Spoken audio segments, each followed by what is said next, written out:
Hello mga ka-Racers! So for today's video, ipapakita ko kung paano gawin ang Nutrition Month headdress. Ayan. Nakapagpaprint na ako niyan. Ang gamit ko ay A4 size, 210 GSM, photo paper. Syempre, kwap ang gamit natin yan. Tapos, gumamit ako ng laminating film na 30 microns only para maging makintab siya at para pagka sinuot ng bata, hindi siya nagpapawis at hindi siya madaling masira.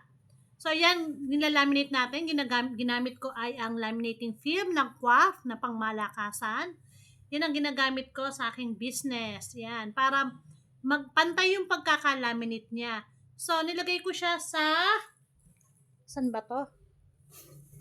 Sa 150 temp, 150 degrees Celsius temperature niya para hindi siya ganun ka masunog at makunaw masyado yung laminating film kasi gamit natin ay manipis lang. Yan, nilalaminate ko. Bali, may tatlong nagpahabol para bukas. So, ito yung ginawa ko. Strawberry, tapos vegetables, at yung grapes na nagustuhan ng ating client sa pagkakapost ko kahapon. Tapos ito yung ito nilalaminate ko na rin yung kanyang sa likod niya para maibilog natin at mailak ng maayos yung ating Nutrition Month headdress. Ayan. After nating ilaminate, ayan, ginugupit ko na siya isa-isa. Ayan, tapos yung pati yung kanyang panglak sa likod, ginagamit ko na siya ng cutter para mas maganda at diretso yung pantay yung kanyang pagkakakat.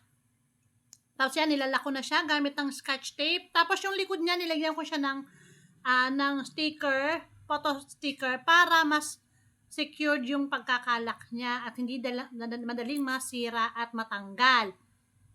So, ayan, gawa na. Thank you for watching!